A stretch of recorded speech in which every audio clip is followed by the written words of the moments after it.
Welcome to Trek Table, your Sunday weekly podcast holding Trek space for Black, Indigenous, Brown, women of color, queer or otherwise, and our allies. Hey, I'm your host, Alison or Dela, and today I'm holding Trek space for those moments when you feel like state-sanctioned violence sends you into a parallel universe. Hello, I'm your co-host Claudia, and today I'm holding Trek space for marginalized people fighting to save their lives. Hi, I'm your co-host Maia, and I'm holding Trek space for all those looking for new ways to collaborate and create a new world. Hi, I'm your guest co-host Maya Mama, and I'm holding Trek space for anyone who has been exposed to trauma but just has to move on and just get along with your day. Yes, and today on this Sunday, April 25th is when we're recording. We're holding a lot of Trek space. Folks in the chat here on the Trek Table, we are recording live at twitch.tv/outpost13, as well as visible to our friends on outpost13.org. Maybe you're going to catch us later on this audio podcast archive, but there's so much that we're holding Trek space for today. Some of our friends in the chat have already started to share that they too are holding space for folks who are victims of violence. Folks are also holding space for families to get better today as well.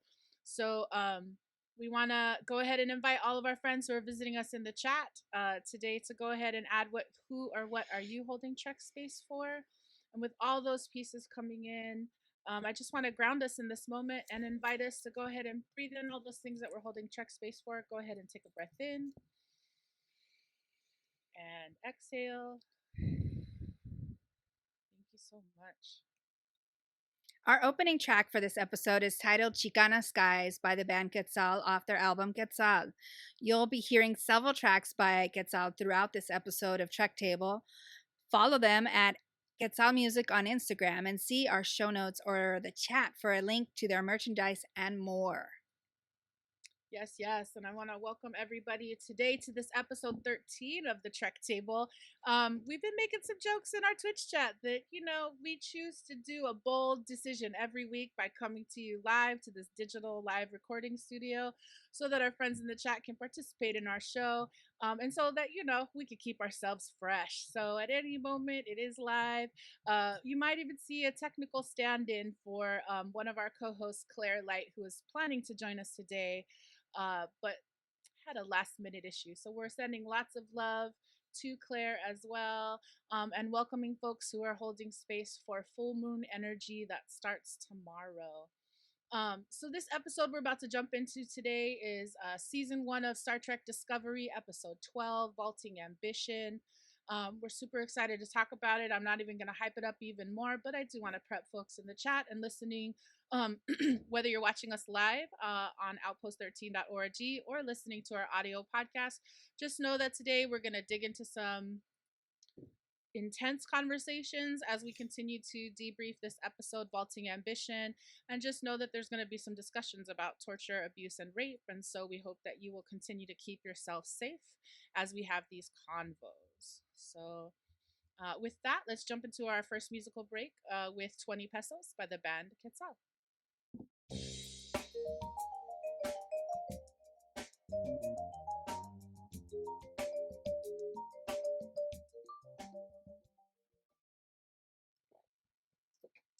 Awesome. And so we are here with the Trek Table episode 13, lucky number in the Mayan calendar. Also lucky number for one of our hosts, Claudia. So happy to be here as we talk about this episode 12 of Star Trek Discovery, Vaulting Ambition. We're going to break down this episode in a couple of different ways. We like to do our recaps as a popcorn recap. We'll try to see if we can do that in 2 minutes. We have Trek Table questions for you today, as well as Discovery design and all the design elements giving us drama. We're going to hear a little bit about the fashion and function in the future with Space Runway. Thematix is going to braid it all together and have us talk about this parallel mirror universe and all of the new revelations this week as well. We're going to keep those spoilers tight, though, so spoilers will come in, signal boost, final thoughts, and of course, we always show gratitude. We honor that people may be on their own journey of viewing Star Trek Discovery, so we will be discussing these things that we remember that have been unveiled up through Season 1, Episode 12 of Star Trek Discovery. Yes, and I know that we did.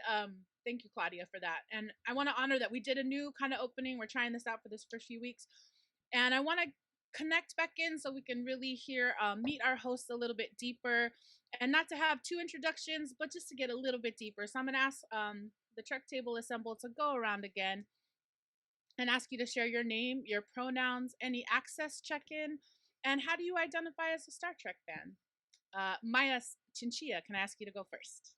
Sure, yes. I use she, her pronouns, and my access needs are met. I'm hydrated, I have my slippers on, and I identify as sort of Star Trek light, Star Trek femme, and heavily sci fi curious. Amazing. Thank you so much. Claudia, can I invite you to check in? How are you doing today? Sure. Gender pronouns, they, there, she, hers. You can use those interchangeably. Feeling good, although I'm having some allergies today. So you might see me with a tissue dabbing an eye or my nose because of my allergies. And I also have a muscle disorder, so you might see me pull a face, but I'm generally never pulling a face in a Star Trek opinion. I'm pulling a face because a muscle's pulling me. Other than that, all of my access needs are met, and I'm generational Star Trek. I'm more than old school. Okay, I'll take that generational Star Trek. Before we introduce our guest co-host for today, I'll check in really quick. What's up? I'm Alison or Dayla. My pronouns are she, he, they, or Dayla. I would say that in terms of my access check-in, I'm realizing that I didn't eat as much lunch as I need, so I'm aware of my energy and my sugar right now, but I am prepared for this show and excited.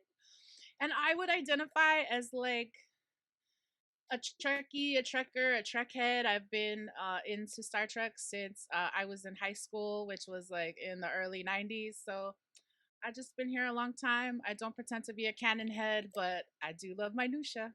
So that's me.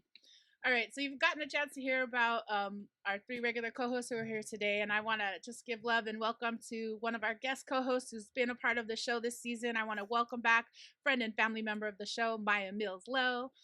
Maia is a digital producer, podcaster, social justice activist, and administrative maven living in Tacoma, Washington. She also wants to acknowledge that she lives on the stolen lands of the Puyallup people. Thank you so much, Maia Mama. Welcome back. Can I have you also check in and tell us a little bit about you? Yeah, hi.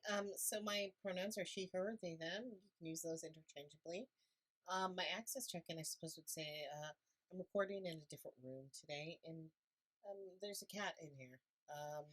That's so far has not affected anything, but we all know how cats are.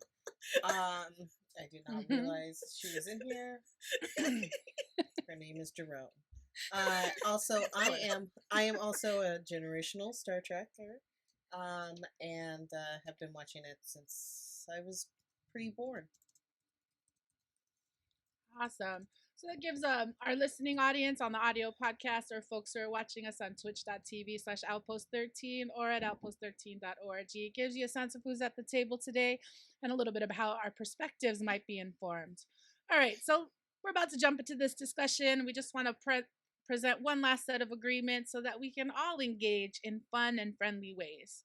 So we just want to honor that we welcome all who enter. Whether you are a newbie raised in a Star Trekking family or generationally Star Trek, or you are a newbie, welcome. Let's build space together. Whether you use Trek Table as your nerdy exploration or even as part of your self-care ritual, Trek Table is a weekly space to put down the world for a second and welcome in Trek space. A space for Black, Brown, Indigenous, women of color to be a fan, a geek, a nerd, and explore the vastness of the Star Trek multiverse. Yes, and Trek Table is also a place for our allies to come, engage, and explore as well. This is an opportunity for allies to hold space and focus on insights, perspectives, and experiences that you may not be familiar with. And now that we are all here, we remind you that we seek to build an environment of mutual respect and listening in our room and in our chat. So we understand that we might disagree, but there is enough hate going on in the world. So please keep your phasers on stun. Yes, yes. And with all those agreements, let's go ahead and take a breath in through our nose and out through your mouth. Well, this brings us to our Trek Table question number 1, which will be posed to our Trek Table assembled here, and also to the twitch.tv Outpost 13 chat. Question number 1. Does Mirror Stamets believe in a female gendered god? Or is the assumption of a male god still a thing in the future? Like, I'm curious, was he being sincere or was he making a joke?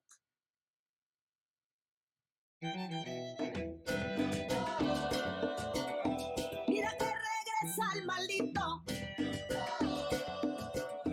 Viene con las manos llenitas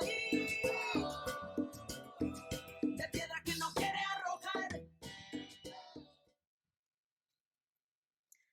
So that was you listening to Holland Beck Gonzo by the band Quetzal, our theme song for our Trek Table questions, and I hope you've come up with some great answers and are putting them in the chat. The question was, does Mirror Stamets believe in a female gendered god, or is the assumption of a male god still a thing in the future? And he was making a joke. I think I will start with you, Maia Mama. What do you think? I believe that. And actually, wait a second. I'm realizing this is even a deeper question because this, like Prime Universe, Mirror Universe, there might be different answers. All right, go ahead. I believe he is being disingenuous. I don't think that Mirror Stamets believes in anything or anyone other than himself. That's just how their society is. I can't imagine that their society would worship anything other than the Emperor. Because, yeah, they don't need God to force the little ones to kowtow, to the Emperor. She just uses her power and her weapons. She probably outlawed religion a long time ago. Oh, and so you've just opened up a gigantic headcanon of questions for me, Maia Mama, because I'm now really curious about what's the deal with religion in the Mirror Universe. But let me stay focused on this very specific question about, was it a joke or does he sincerely believe in a female god? So I will ask you now, Maia. Maia, what is your take on this? I think it definitely catches Prime Paul off guard, because he's really trying to figure out where he is. But I think the Pauls are both agnostic. They have questions, especially Prime Paul has questions, but he needs proof. And at the end of the day, he believes in science. Okay, all right. Well, both of these responses are giving me nervous feelings about the gender politics of the future and how far we've come as a people. Dela, what is your take on this? I'm feeling concerned now. Yeah, I will acknowledge, I think I misread the question. I was like, oh, Prime Paul totally believes in the female goddesses. He's all about the Orishas. I would believe that. But then I really listened and read the question, even though I've seen this question 4 or 5 times. I'm like, oh, it's about Mirror Stamets. Yeah, I would agree with my mama that I think Mirror Stamets, he's just being a smartass. I don't think he really, I do believe that the Terrans don't have gods. I think they worship themselves, and I think they believe in the power of the sword, and that any sign of weakness is a weakness and you should be terminated immediately. So yeah, I think it sends me on a tangent of I don't know. I just think that Mirror Stamets is, I think he was joking, because yeah, and he's not a good jokester. I didn't buy Mirror Stamets' joke there, but yeah. It's like a dad. It's like a bad dad joke. Yeah. Yes. Satterfield in the chat shared that Stamets showed he was trying to get under the skin of the other. However, there was no reaction to that. So Gaia is real. I like that take. So I'm just going to make this my headcanon so I can feel good about this. I've decided that Stamets believes in a female gendered god, and that's a thing in the future of Star Trek in the Prime Universe. I feel like we've been out in space long enough where there should be enough room around gender and faith that we can think about God in multiple genders, and the joke of God being a woman wouldn't be a funny joke. It wouldn't land in the Prime universe. But in the Mirror universe, it's a sexist universe. I think the Mirror universe has backward patriarchal attitudes about faith. That's headcanon though.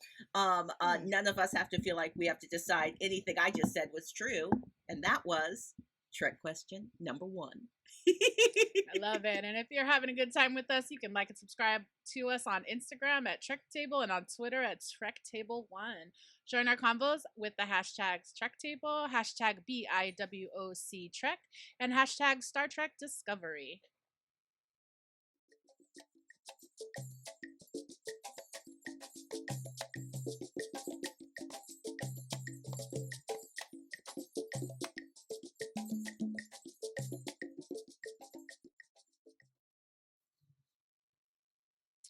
And with that song Matanzas by the band Quetzal, we now know that it is time for Popcorn Recap. The game is simple. We have 2 minutes to try to share chunklets of plot from this week's episode.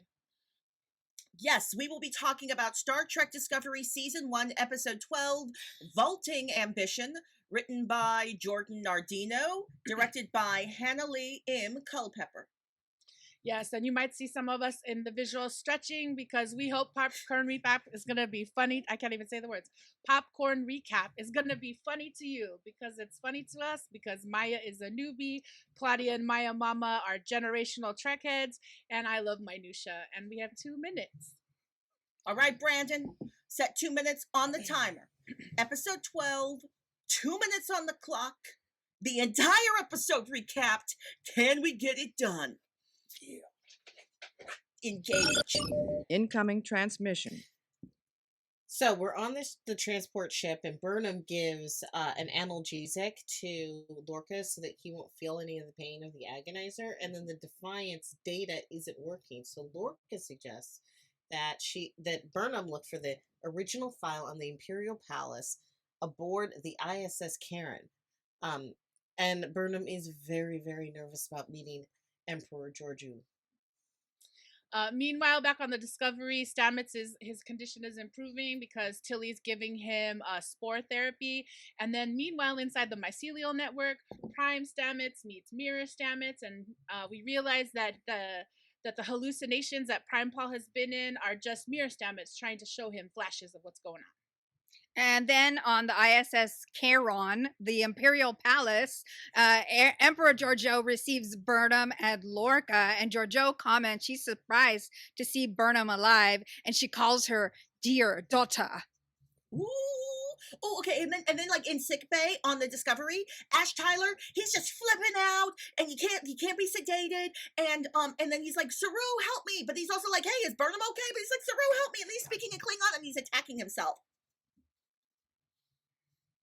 Oh yeah, and so then Stamets shows his counterpart some data on the experiments and of the spores, and then he shows them his arm, and he's got like a mushroom rash on his arm, and then he sees Culper, and then he's like, "Oh, it's Hugh, my husband," and then the counterpart's like, "Nah, that's just an illusion." Okay, and then meanwhile, back on the ISS Charon, Georgiou and Burnham are having dinner, and Georgiou's being all mean, and she feeds Burnham the Kelpie and Ganglia, and then she sentenced Burnham to death. They go in front of all the captains, and then Burnham is like, wait, don't kill me, check my pocket. And then Lord Ealing pulls out the pocket, the thing with the thing, and then the...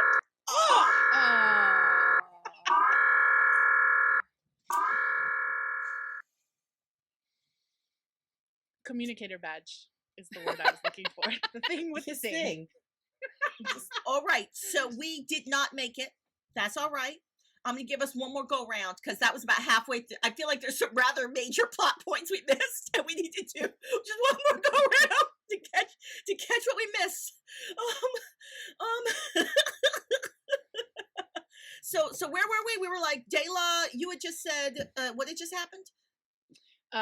That Georgiou, Burnham's the communicator comes out of Burnham's pocket, and Georgiou uses the disc of death to kill all of the captains except one, who she needs to have clean it up and keep the secret. It's how I'll end that.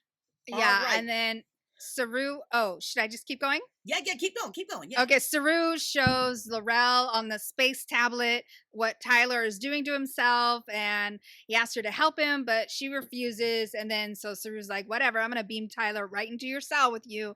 And then of course she's like forced to agree, but only if it's her performing and operate the operation.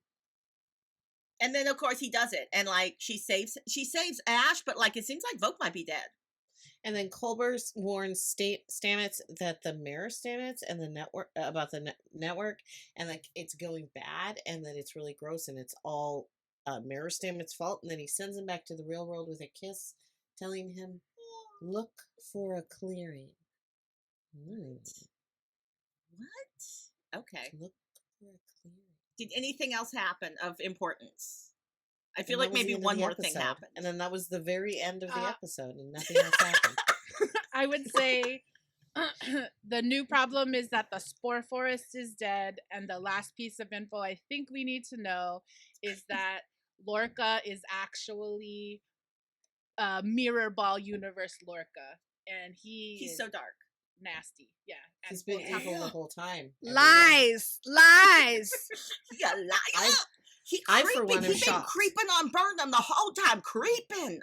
I, for one, Okay. am shocked because Lorca has been nothing but a good and decent captain and kind to everybody. Right. And- Because my mama is team Lorca all the way. Sorry, Claudia. And that's our time today. Thank you for joining us for Popcorn Recap. Totally. We are so about trying, and I appreciate all our friends in the chat like rooting us on. Satterfield is like, this is a difficult one to get in 2 minutes, and you know, we're open to suggestions. In season 2, should Trek Table move to a 2-minute 30 seconds popcorn recap? We're trying to find a way to let women of color authentically tell stories as we need to. So we thank you for joining us. If you feel like you need 3 minutes, maybe. We want to say that if you need more details, we want to send you to our friends at Women at Warp. Andy's been doing all of the disco recaps for season 1, and she's got a really great one with lots of cool pictures and some fun memes. So we'll put that in the chat and in our episode notes for friends who are listening on the audio podcast.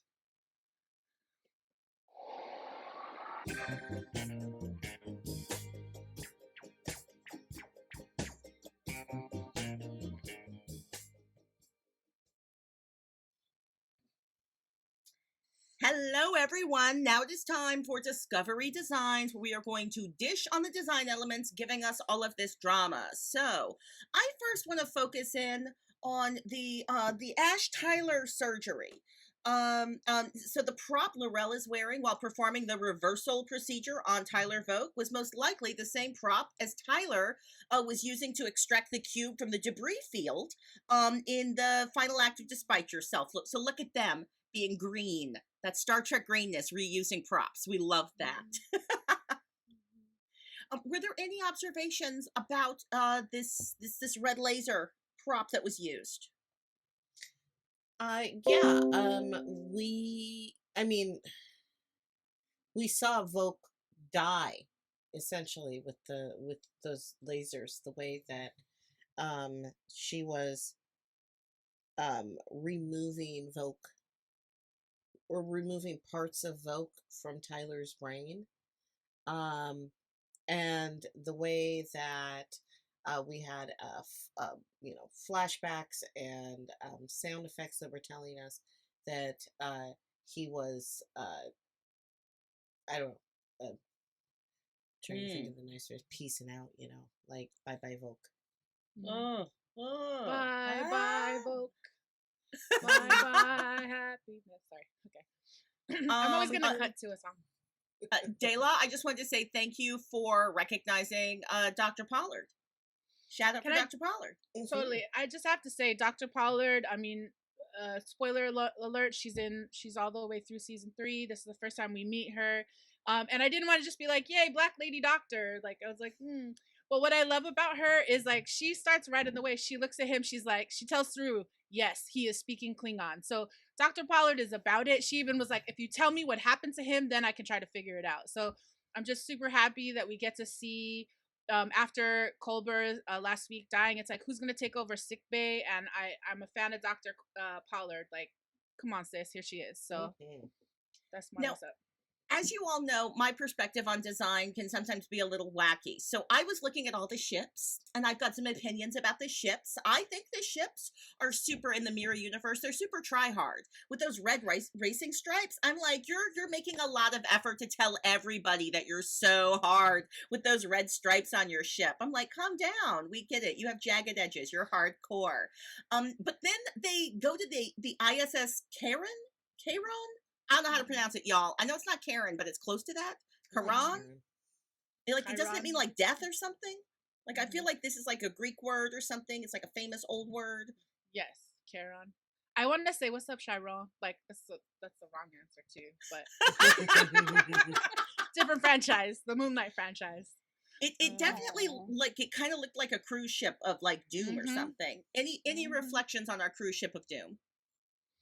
Oh, totally. I think this cruise ship of Doom, it also has like almost like, I don't want to give it away, but yeah, it almost has the I'm doing bullhorns with my hands to get to the Eye of Sauron.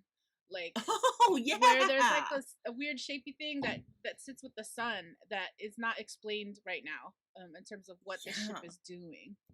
I assume it must be some like unnamed power core, but like it feels really unique. I don't feel like I see that design in a lot of ships on this show, but maybe I'm wrong. Tell us in the chat.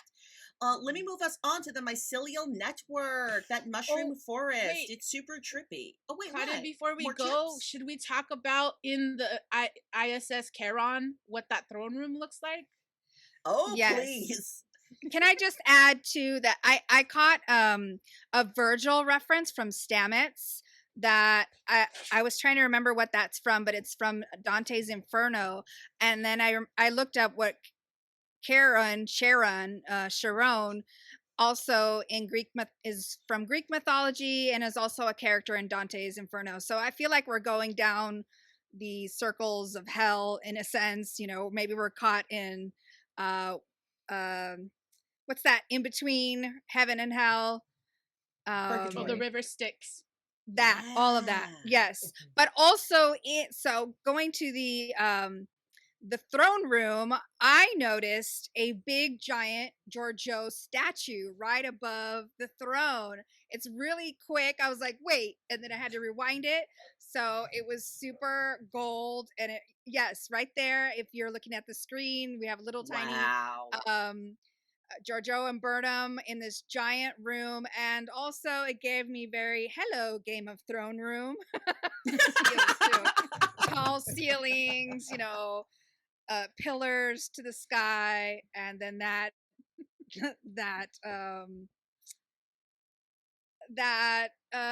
statue of Georgiou. Yes. You know, there's some Game of Thrones reference I wanted to make that was inspired by me, but not that. So yes to that reference. Now I'm skipping to the mycelial network, but I'm realizing inside the mycelial network we have another ship. Maya Mama, do you want to comment at all on our dream ship? So the dream ship, I think, is part of a mind construct of the mirror Stamets. It's dark and doesn't work very well, and is falling apart. And but I believe that it was that the construct was created by mirror Stamets, and then Prime Stamets was just brought in to it, and the same with and then Colbert, I think, just because he's dead, has the ability, or had the ability to be sucked into the mycelial network. Ooh, interesting. You know, I of course went to the very pragmatic place of, we need to save money. What we'll do is we will make this mirror universe, and we will make this dream space look exactly like the regular set, just with less lights and like moody lighting and no people. And I see TV shows making that choice a lot. Your headcanon makes that choice juicier and more interesting for me. So thank you for that labor. I appreciate it, Maya Mama. Can we just talk a little bit about Georgiou? I love me some Empress Georgiou. She is Fantastic. She old school. This was the part where I was like, oh, this was my Game of Thrones reference. Because like everybody else was killing people with the transporter. She was like, I'm gonna take out a sword. And I was like, I feel like Ned Stark would approve of this, right? And all the wizard cape generals are like the Stark family household, like standing there ready to. We just don't have the horses, but I guess space horses are the ship. Well, and the So- Lannisters, they were cutting off heads left and right, putting them on stakes. True. Um, True. I feel like this is the perfect moment to share the incredible observation from Brandon. Would you be willing to share that observation? Because I loved it so much.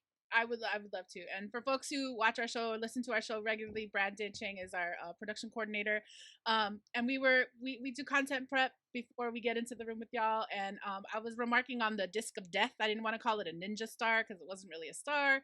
And I was like, yeah, and it just did that whole circular like flip of the wrist, and she got it all the way around the circle. And Brandon was like, it looked like Angelina Jolie's bullet shot at the end of Wanted. So spoiler zone for that. But as soon as Brandon said it, I was like, yes. And just how I appreciate how the further design and computer tech gets, the more curvature bullets and death discs and other things get. So that it's not just a straight shot to injure someone or kill someone anymore, but now it's on a curve.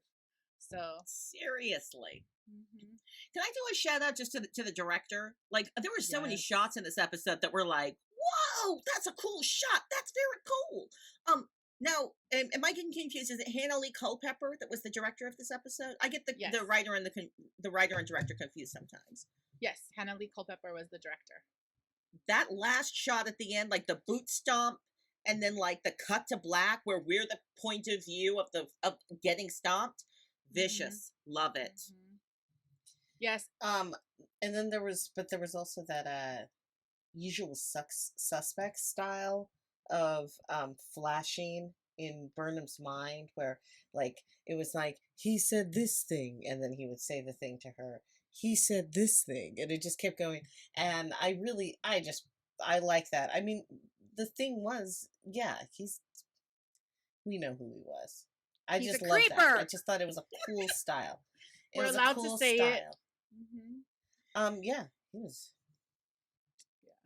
Yeah, I'm like, we're allowed to say it now because the spoiler it is not a spoiler anymore because it's in been this revealed. episode it's been revealed. Lies, all lies. I do want to also give shouts out. I just want to appreciate all of the ways in which just the perspective shots in this episode at a design level, like really gorgeous shots in the throne room, really gorgeous shots that the complexity of that set and their outfits and the light composition when Georgiou and Burnham are having mom and daughter dinner. I love that sequence. And then I'll just say we've seen that brig room multiple times and she's offering ganglia on our screen right now. Just wicked gorgeous. All the shadows and the lines and just candles and all kinds of shapes. And then the last thing I want to say is like we've seen the brig so many times in this last couple episodes because Laurel is there and what I appreciated about this episode is there's a shot where once Tyler's been beamed into the brig and Laurel's holding him, there's just a way that they frame the shot so that we can see Laurel, Saru, and Tyler all at the same time, and it just felt like it gave the brig such depth. I don't know. I'm nerding out about the shot and just the way that this whole episode went, and I just felt the touch. I felt the touch of this director, and I just appreciate. On top of all the amazing writing that was happening. So I just feel like I just want to shout out all the departments and then just say thank you, Hannah Lee Culpepper, for a dope episode. Thank you, Claudia, for letting me jump in. No, I'm about to pile on. I'm gonna pile on with the Hannah Lee Culpepper love. I don't know this director. I'm about to go check out all of Ms. Culpepper's work because I gotta say this: that one scene with the chopsticks and the ganglia it was full of tension. It was just a moment, but I was like, these actors are giving me their A game, and you get that kind of an A game when you have good direction going on. And then you've got this gorgeous design coming together with these beautiful chopsticks that are metallic. They look dangerous. There's danger and stakes in it. Just juicy and delicious. I'm repeating everything you just said. I'm loving it. And that is probably bringing us to our time for Discovery Design. We can't wait to share our insights with y'all next week. Yes, yes. Oh, no, please go ahead. All I was going to say is, and if you want to keep sharing insights with us, our Facebook page is a great way to do that at facebook.com/TrekTablePodcast. We'd love to hear your thoughts about this episode and any episode in season 1 as we are in this backstretch of season 1 on Star Trek Discovery. And as we head into our next musical break, I shall share with us our next Trek Table question, which is, headcanon, do you think Mirror Stamets catfished Prime Culber in the mycelial network? Like, do you think he was being shady? Google catfishing.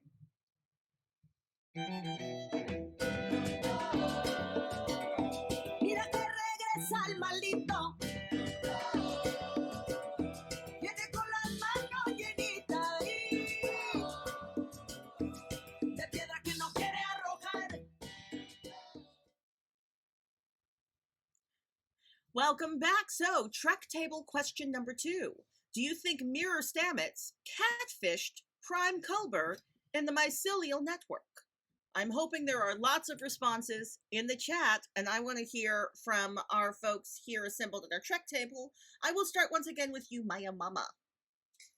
I think he did at least once, or he tried to do it at least once. But Culber, he knows what's up. He knows his husband.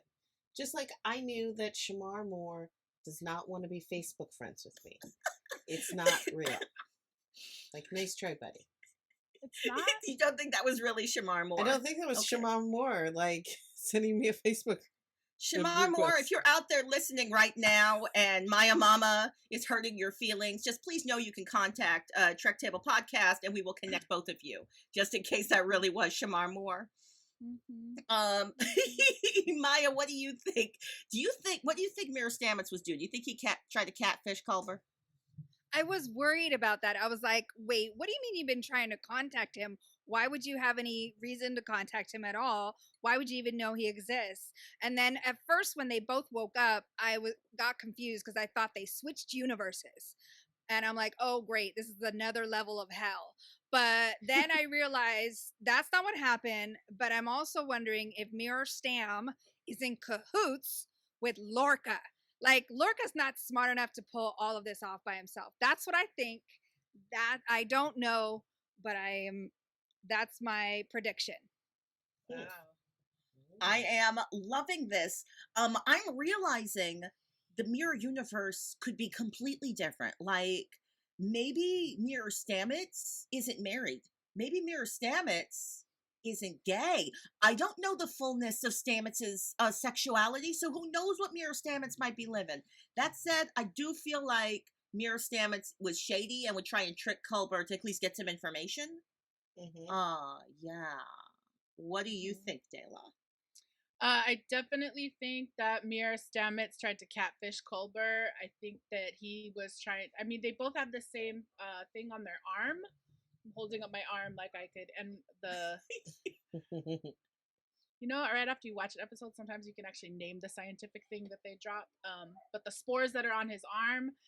So yeah, I think he tried to catfish, and then I think that Culber was like not having it. And I have some other thoughts that I'll save for spoilers on. I'm going to write that note to myself. All right. Well, I feel like, and then we've got somebody saying because he didn't know who Hugh was, or at least didn't see him. Okay. I feel like there's a lot more conversation to be had about that, but that brings us to the end of Trek Table question number 2. And now is the time in our ritual where we invite everyone to move around in their seats and screens, because now it's time for our Trek Table dance break with Space Runway.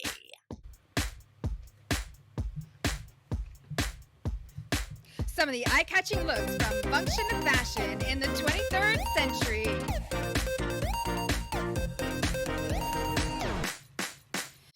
Space Runway. Welcome to Space Runway. This week we are doing some highlights from season 1, episode 12, with 5 looks today.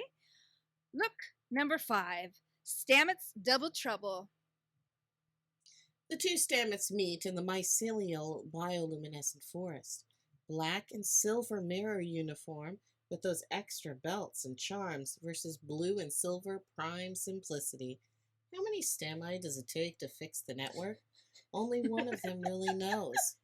Navigator, navigate us the hell out. Because do we really need stamets in stereo? Mhm. Look number 4. No champagne in the throne room. What would it look like if the Major League Baseball World Series trophy was a throne room? Complete with a stage that slowly reveals Georgiou in a soft glow that offsets her floor-length cape, sharp shoulders and a high neck collar, and a low-slung belt with that giant sword, while everyone else looks on in awe. Is she the mother of dragons or just the mother of Burnham? Actually, here she is, her Imperial Majesty, mother of the Fatherland, Overlord of Vulcan, Dominus of Kronos, Regina Andor, Emperor Philippa, Georgiou, Augustus, Iaponius, Centarius. Yes, and I looked up what all those names mean. Look number 3. Hygiene, even in our dreams together. Stamets and Colbert are together again in their maroon space daddy jammies brushing their teeth. How sweet. Now that Hugh is gone, these stolen moments in the network of Paul's mind are all that matter to him. Hugh uses these tender moments in the blue light to remind Paul that his work matters and pushes him to wake up. Yes, yes. And look number 2. Klingon haircut.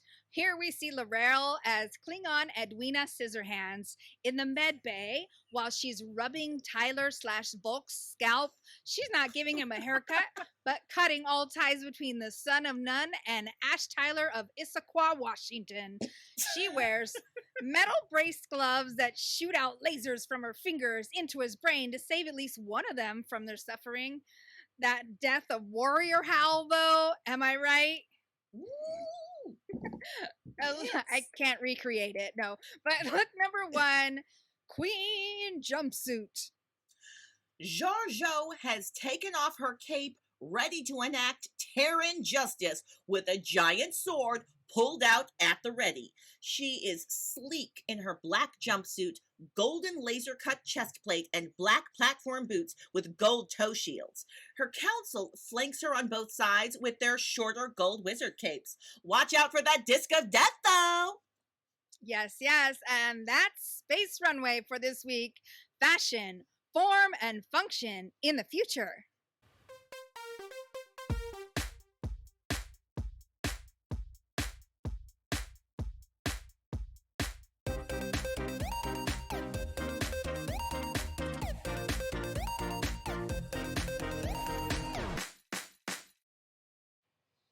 Awesome, and we're back, and we just want to say if you would like to help us hold Trek space for women of color and our allies, we invite you to support us on patreon.com/trektable. All right, so we're getting into this next segment, Thematix. It's where we like to braid everything together. We've had some really interesting topics this show, and as we found out in recap, there's kind of 3 major storylines, 3 major story places.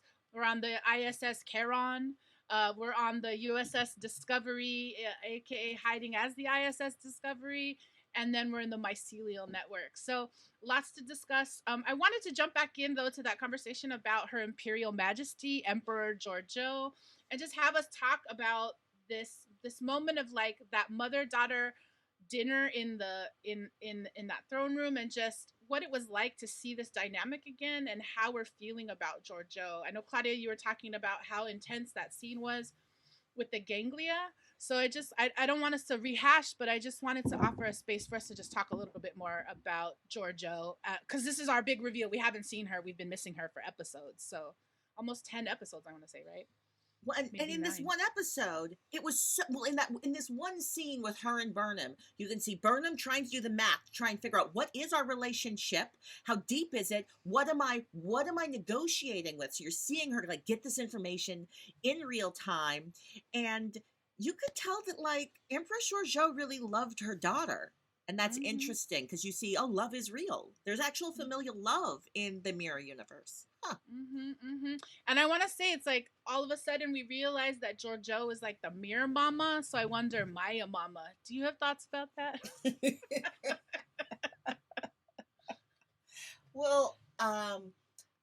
the thing about Terrans is that I believe the Terrans absolutely have the ability to love and do love. They love fiercely and they love powerfully. But they're not allowed to be tender. And we often equate love with tenderness and softness, but there is a reason she's emperor. She's emperor because she's killed everybody who has been in her way, including most likely the last emperor. Like, she killed the last emperor to become emperor. So she loves her daughter, but she can't show that motherly tenderness that non-Terrans would show to their children. It's just not something that they do, which is why she was like, what did I do? Well, like, why am I such a bad mom? I treated you like all other you Terran moms do. everything. Yes. So ungrateful. You're never right. You never call. You go missing hunting. Right? And I feel like criminals. Totally. And we had this moment where, I mean, I don't know if anybody else did, but I realized as I was watching, because I also have watched all the way through to season 3.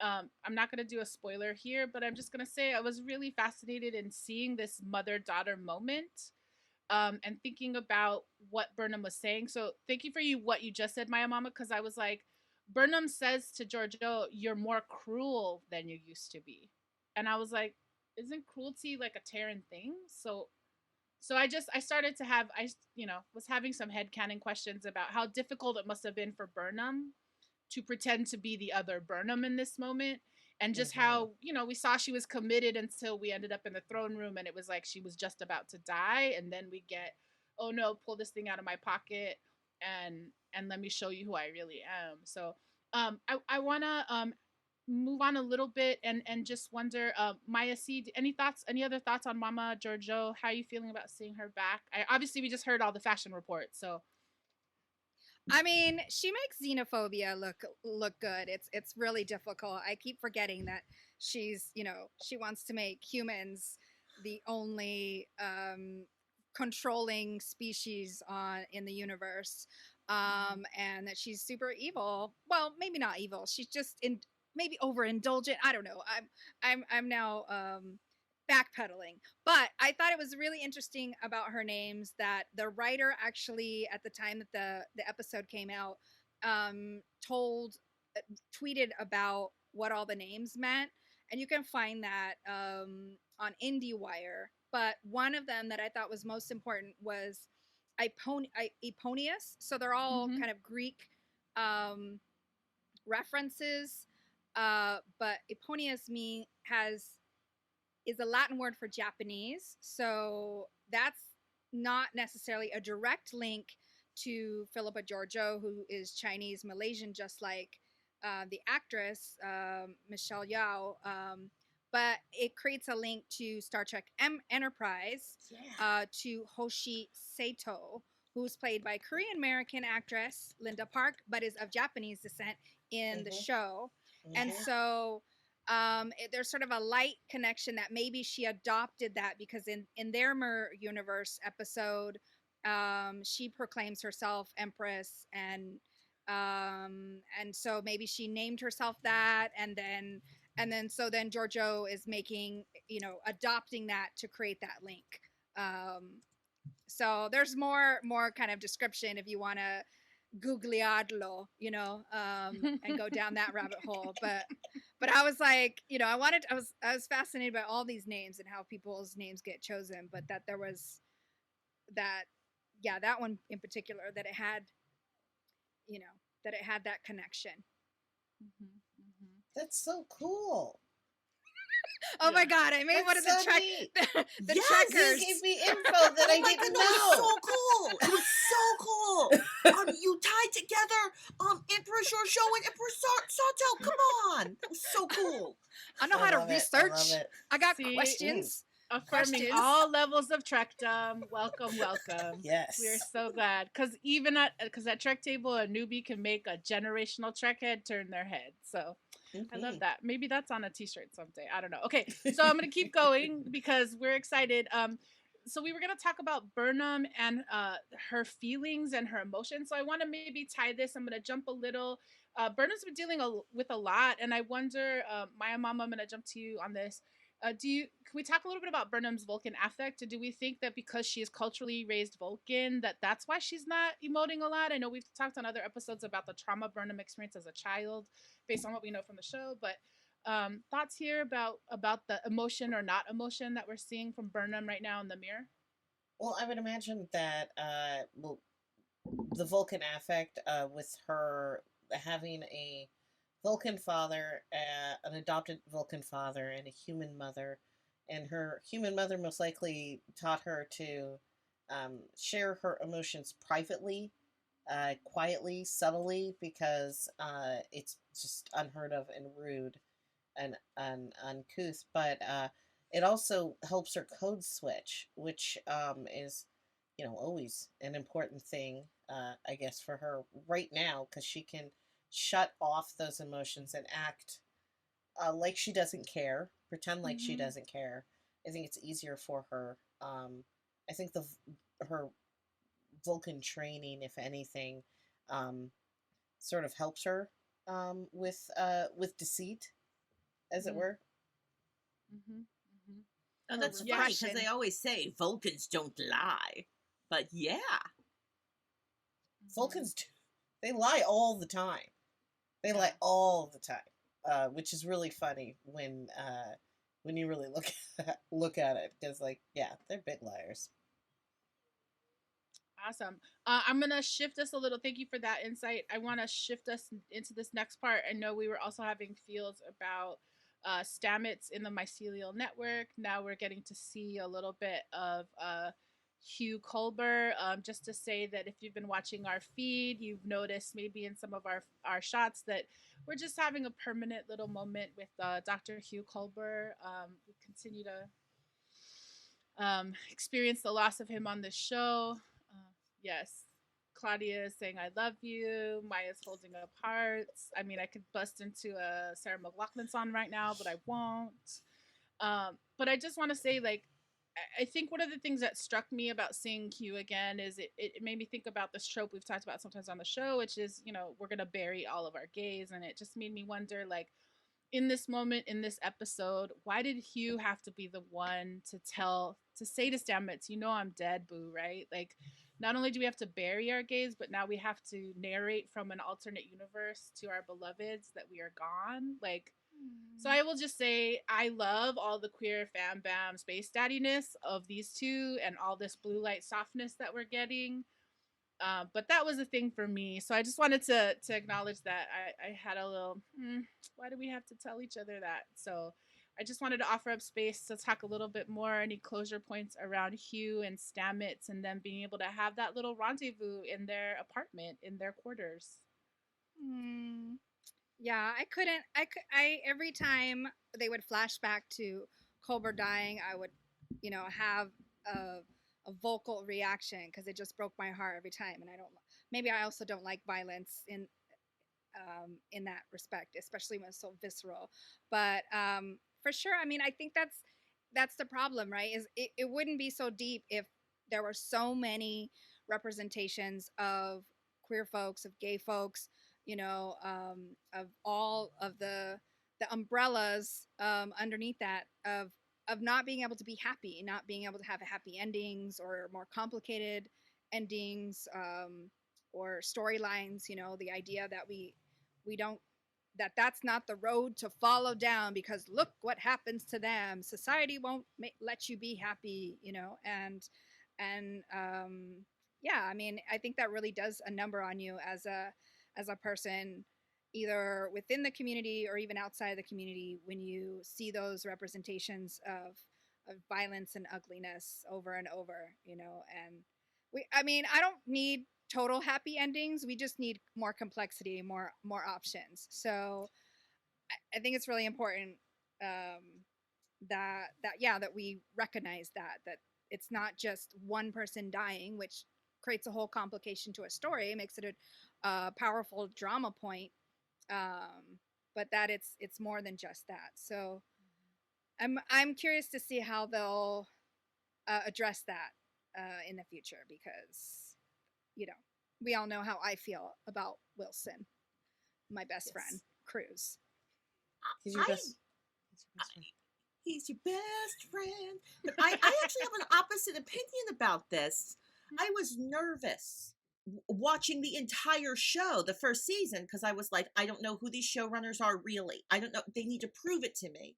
So having two out gay characters, having two characters that are definitely in love and have a rather stable relationship, just all of my genre savvy audience member stuff was telling me one of them was going to die, if not both of them were going to die. Mhm. But it does feel like this is a new way of approaching this. This tells me that there were queer people behind the camera. There were people making choices that understood that there were queer people in the audience whose feelings might get hurt by some of this, and there was thoughtfulness. And I liked that the character that got fridged, the fridged character got to speak for themselves.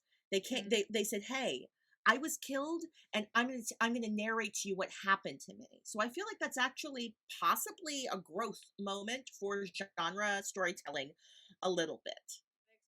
My mom, I want to jump to. I know you're Team Lorca all the way, and I want to talk about how we hear, as we got to in popcorn recap, that this is the episode where we do understand who Lorca is. We understand he's been Mirrorball universe all the time. He's been lying, and we've discovered now he's groomed Burnham in the mirror universe. And I just wanted to open up to talk a little bit about the evil that is Lorca. Well, the thing about Gabriel Lorca is that he is not a liar, not really. He hides things, but his like change in character was never a change. He was always himself. You know, he didn't tell anyone that he was in fact from the Mary universe. He let everyone just assume things had happened to him. But like he was always this person. I almost like that. Like that he wasn't hiding this. It was us that were like, oh well, he's a captain, and you know, you can trust a captain. He's a Starfleet captain, even if he's doesn't play by the rules. Like, don't we like that? That's a thing that we like in captains. We like it when they don't follow the rules and they're mavericks and kind of rough around the edges. But like, he's straight up evil. And it also tells us like, what do we tolerate in people in power? Like, what are we willing to tolerate if they can get the job done? Yeah. I feel like I want to have a Star Trek fight with you. Pew, pew, pew. Just because we're trying to find a sound cue for that. I would slightly disagree in that Phaser on Stun that Lorca did lie. He's told us several things. He lied to Admiral Cornwell so that they could knock booty, so that he wouldn't have to deal with the fact that she was figuring out who he was. He told, I mean, I guess the headcanon is that that's how, that maybe all the things he talked about with the Baran were true. I don't know. So I wouldn't, yeah, I just, a little Star Trek fight about, I think he lied several times to keep in Prime Universe things going so he could get back to the mirror. I think he feigned trauma and let people assume what they would. So like when they found him in space, he was from the Baran. He was from the Mirror Baran. But they were like Captain Lorca. He's like, yes, I'm Captain Lorca. Oh, the bright lights hurt my eyes. Oh, something horrible happened to your eyes. Everyone else always says to him, oh, because your eyes are damaged? And he was just like, He never said explicitly. That's why I think he's so slimy and nefarious, is that like technically he just lets people believe whatever they want about him. This like Admiral Cornwall, yes, he'll change the subject, he'll redirect. He wants to let her believe whatever it is she's going to believe. The only thing I would add is Lorca seems like a bad guy everywhere. Like if we understand that the mirror universe is just a different space, right? Where people have made different choices because of the space that they're in. Mirror Lorca did horrible things with Burnham, but we also see in that who's this guy Maddox, random Maddox. I don't know if I'm supposed to understand who this Maddox character is and all this backstory. I was like, did I miss Captain an Maddox. episode? Am I supposed to be invested? But like Maddox brings in that dude, and it feels like that dude has a relationship with Lorca. And when you're watching it the first time, you're like, oh, look at Lorca, Captain Lorca, trying to like lie to maybe try and save this guy's life. But then on the second viewing, once you know he's a bad guy, you're like, wait a second. This is such a manipulative, evil dude. And he's definitely going to allow this Maddox guy to kill his old partner because he's a bad person. Lies, lies, lies. Douchebag, douchebag, douchebag. Okay. It. All right. Gross. Well said. Gross. Okay. So we're going to invite folks, if you'd like to talk with us a little bit more about Volk and Laurel and Tyler, we're going to save a little bit of that for after chat. We did a lot of discussion about it in Discovery Design. And of course, there are things to say in the spoiler zone. So if you are watching synchronously and you are at episode 12 and you don't want to hear spoilers, we're about to go into a spoiler zone really quick. Maia Chinchilla has not seen all of the things yet, so we're going to honor that you need to go in the spoiler zone. But like we've been doing these last several weeks, we're going to ask you to make some post-it art while we have a brief conversation in the spoiler zone. So here we go. We're going to get ready to go in. So if you're watching us or listening to us, it's going to be a 5-minute spoiler zone. And here we go in 3, 2, 1.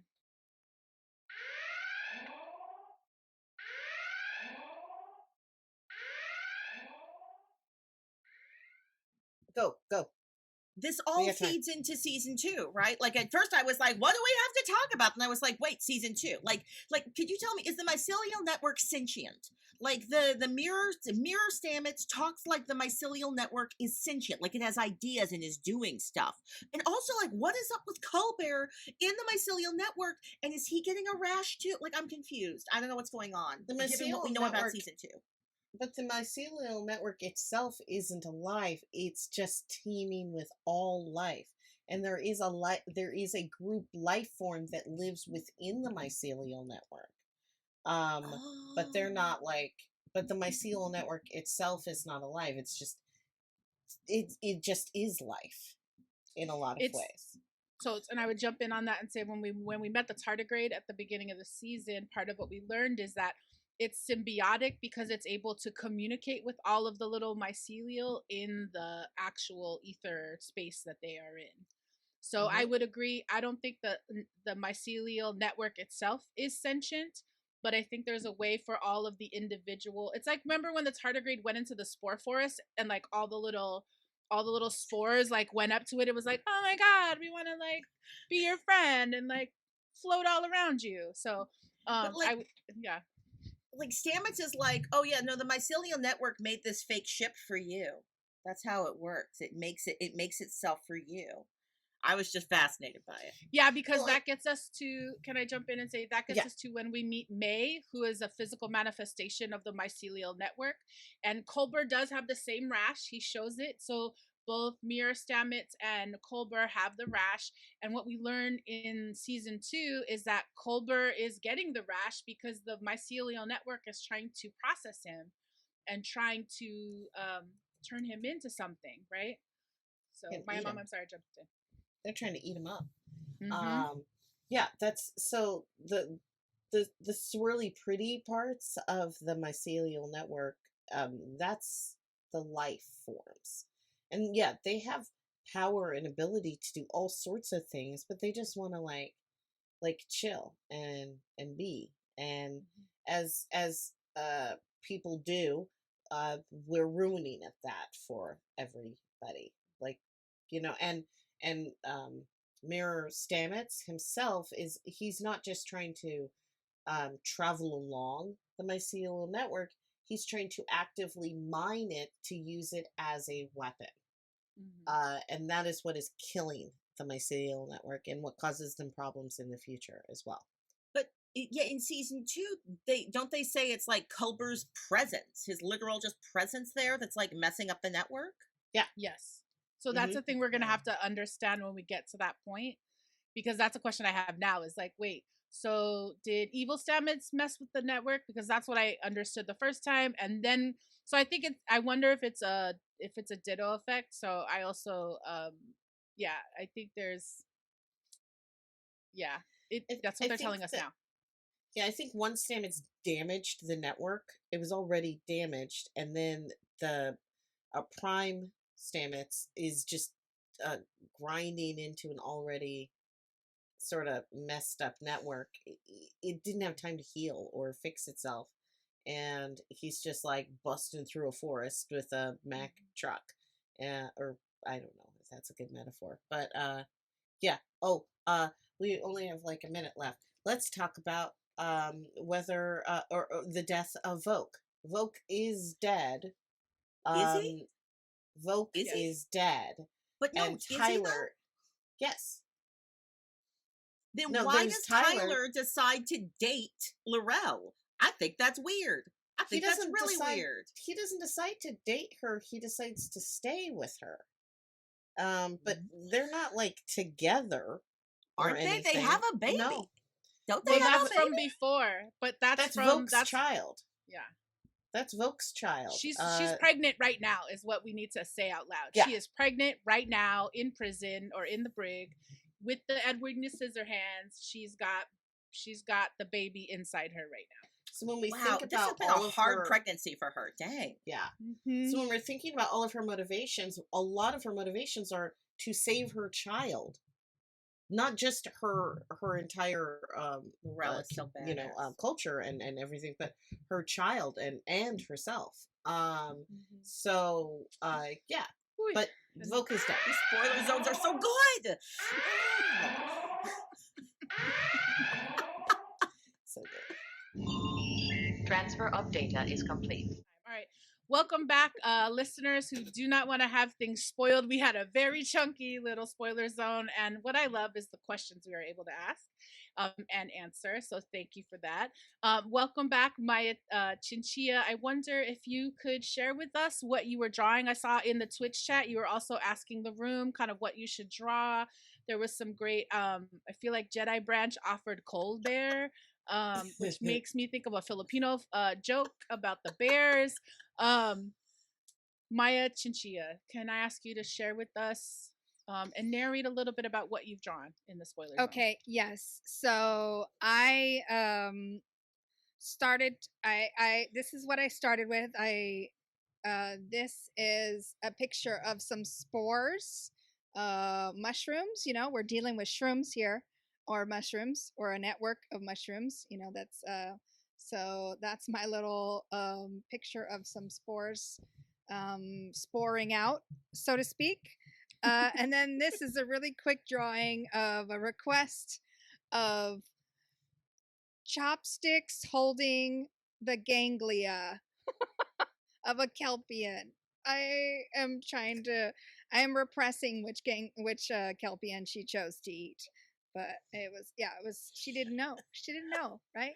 It's a delicacy and it's gross, and we're eating people.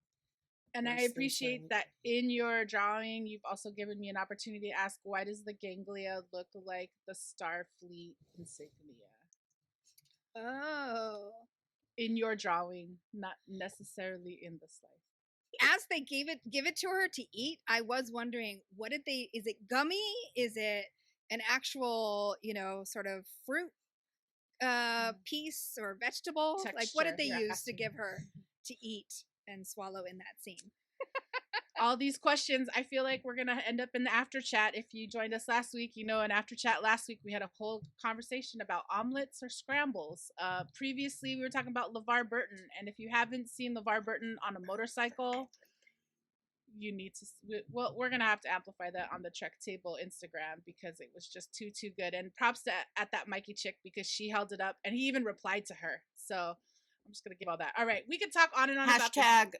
Hashtag LeVar Burton for everything. Yes, hashtag LeVar Burton for everything. All right, so many things to talk about. But for now, thank you, Maia Chinchilla, for showing us your amazing doodles. You did 2. And thank you to everybody in the chat who's been engaging with us. And as complex and fun as they might be, those are our thoughts for Thematix on season 1, episode 12 of Star Trek Discovery. And as we head into our final Trek table, question number 3, why are Terrans so sensitive to light? Wrong guesses only.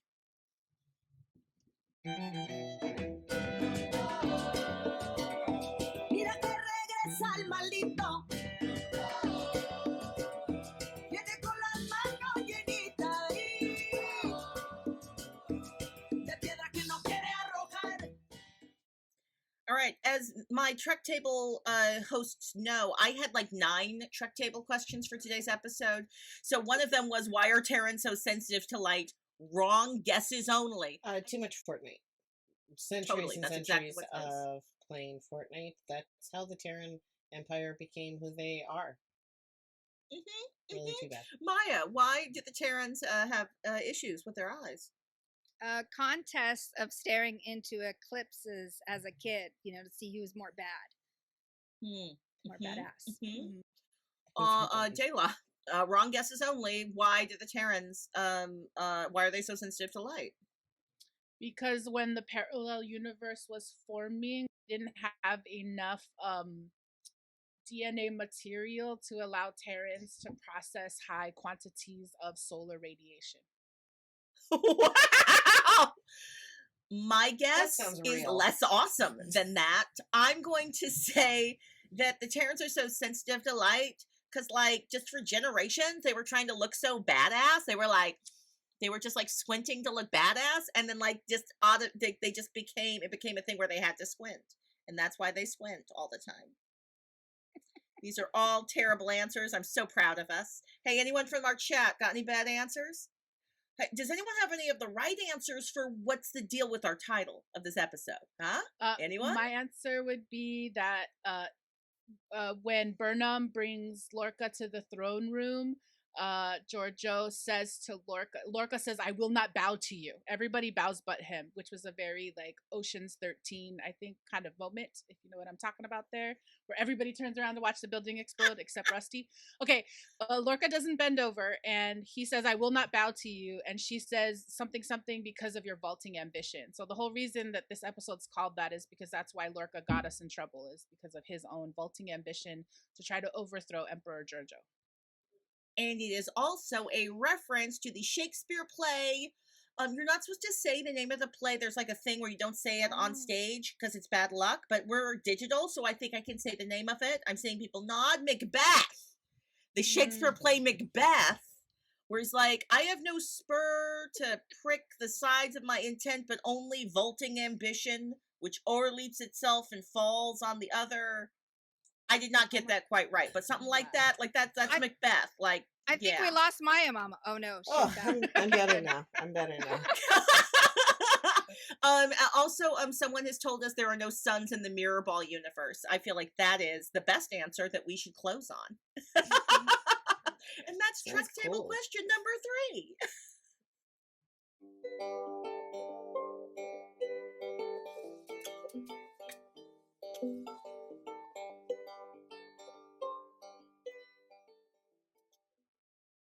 All right, welcome back. So we are in the final few segments of this episode of the Trek Table. We're so glad everybody's been joining us. As we continue this live digital recording, we're getting ready to amplify and hold space for Black, Indigenous, Brown, women of color, and those folks who are content creators, community builders, and world shapers. So up first, I'm going to ask Maia C to share a little bit about an event coming up for our friends at Artists at Play. Yes. We uplift Artists at Play, free theater for young audiences, performances in celebration of Asian Pacific American Heritage Month. Check out Alos, the story of Carlos Bulosan by Giovanni Ortega and directed by Fran de Leon. Alos tells the story of Bulosan's struggle in the United States, how with courage and a strong spirit he came to love and call this country home.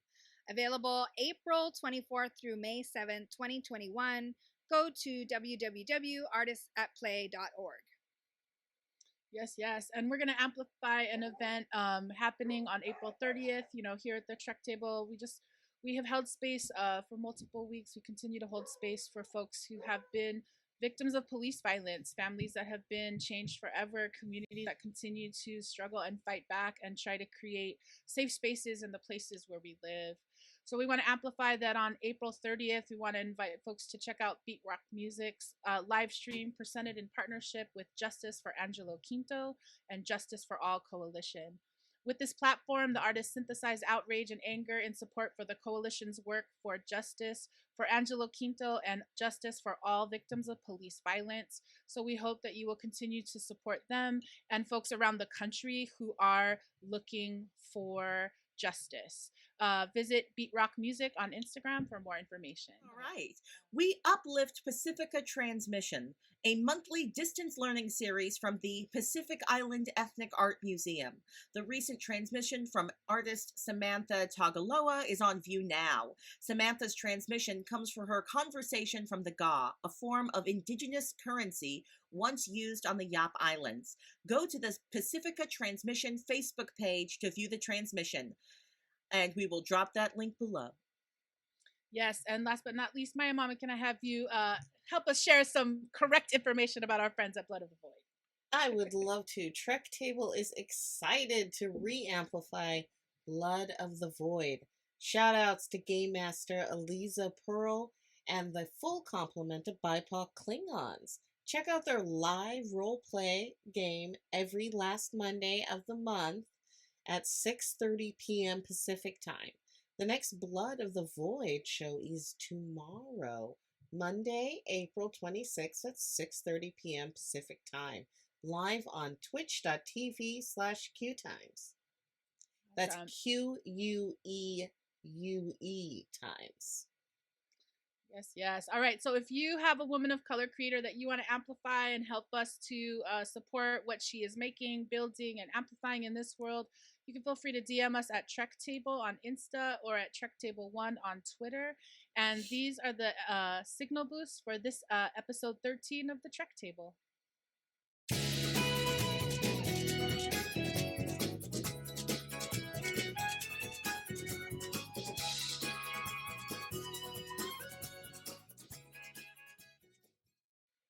And we are back here at the Trek Table as we get ready to launch into our final thoughts. I just want to say I've been so honored to see Wilson Cruz, Dr. Hugh Colbert just kind of lingering in our frames today. I want to give shouts out to Claire Light, who wasn't with us, but for the four of us who are here, this is our opportunity. Final thought for this episode of Star Trek Discovery Season 1, Episode 12, Vaulting Ambition. Thank you, Claudia, for bringing in the Shakespearean reference original. Maya Mama, can I invite you to go first? Yeah, I just want to say that I know we're hearing a lot of bad things about Lorca, and that's because Lorca's a very bad person. And we all knew he was a bad person, and I was right. And that's all. Amazing. Thank you so much for that closing thought, that final thought. Maia Chinchilla, can I ask you to go next? Your final thought for this episode? Well, even though Georgiou is pure evil, I'm glad she's back. She and the actress that plays her has delivers a line like no other.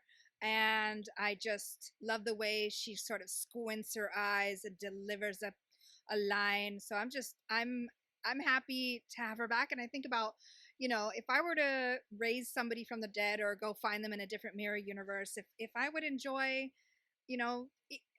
even what I loved about them, if I were to be able to see beyond that, even if they were, kind of raised in a fearful xenophobic world, would I invite them in? And last thought is when Tilly says something about Stamets' skin when he's getting treatments in the Spore network, I was like, I want a Spore treatment too. I want my skin to glow, and I want to go off into the mycelial network and have some adventures. All right. Thank you for that. And I believe you were quoting earlier that Cadet Tilly says his skin is all dewy.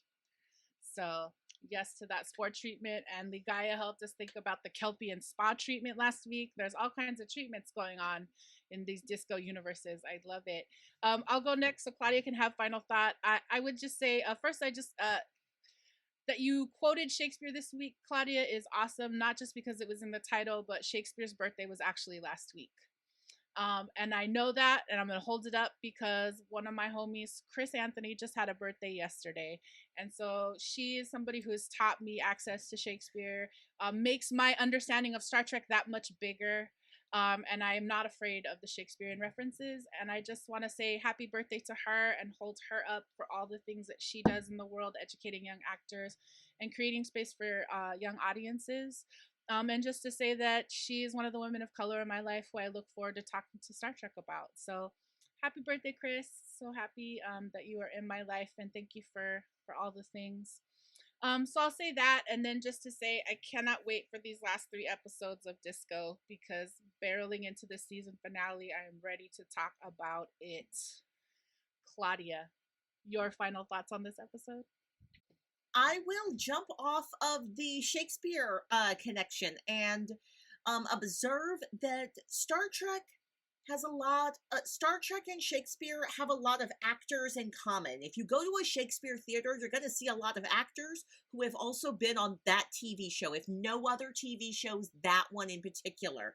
And also musical theater and Star Trek go hand in hand. And I think it's because I think that the reason why that love scene, that ridiculous, amazing love scene between somebody who's stuck in a mushroom spore network in outer space and the dead ghost lover in outer space, it was so grounded and it was so real, because these are 2 actors who can fill a Broadway house and make a single note feel like it's a monologue. So this is why they're so good at Star Trek. So I guess I'm just doing a shout out. I'm doing another shout out for Wilson Cruz, y'all. But also I'm doing a shout out for musical theater, Shakespeare, and Star Trek. It's like, it goes together.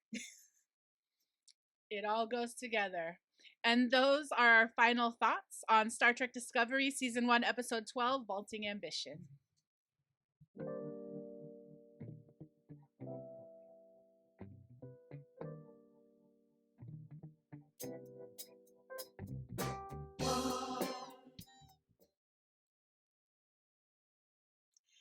Thank you all for joining us for Trek Table. Don't forget to sign up for our mailing list at trektablepodcast.com.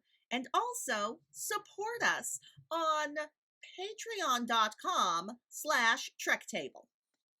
Yes, and we want to say thank you and invite all of you to like and subscribe and follow us on Instagram and at Facebook at Trek Table, and on Twitter at Trek Table 1. You can join our convos by using the hashtags hashtag Trek Table, hashtag BIWOC Trek, and hashtag STARTREKDISCOVERY. And find Trek Table Podcasts on iTunes, Spotify, Google Podcasts, and wherever you get your podcasts. Yes, and I just want to say thank you so much as we come to the end of this episode. I want to share deep gratitude always to my permanent co-host team of Claudia Alick and Maia Chinchilla. Thank you so much for being here today. And thank you, of course, to Maya Mills-Lowe, aka Maya Mama. Thank you for being here. We send love and shouts out to Claire Light, who would have joined us today. And we just want to say thank you for sharing your insights and your time with us and your thoughts as we go on this amazing adventure each Sunday together. As we wrap this episode, we want to kind of connect back to what we were saying at the beginning and what we were holding Trek Space for.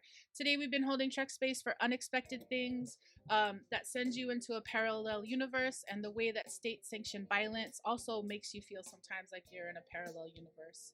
We're holding Trek Space for marginalized people fighting to save their lives. We're holding Trek Space for collaboration and all those who are looking to collaborate in a new world. And we're looking to hold Trek Space for anyone who's exposed to trauma but just has to move along with your day.